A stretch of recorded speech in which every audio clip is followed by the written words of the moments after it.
He begged me not to leave him and promised that he had changed, claiming he hadn't cheated since we had our son and that his family meant the world to him. His apology really got to me.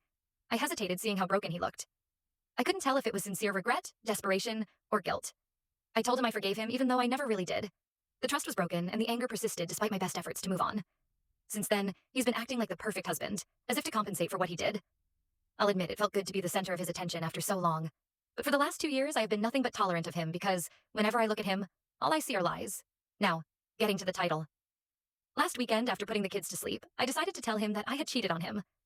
I hadn't, but I wanted him to feel even a fraction of the pain and betrayal I've been carrying all these years.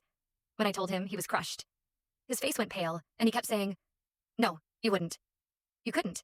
He begged me for details. When? Who? How could you do this to us? He couldn't believe I had thrown away everything we'd been working to rebuild. He said he thought we were finally in a good place and that this had destroyed him. I told him, I expect you to forgive me, just like I forgave you. Now he's completely heartbroken, barely speaking to me, and acting like he's the victim. He says what I did is worse because we were finally getting better, and now I've torn us apart.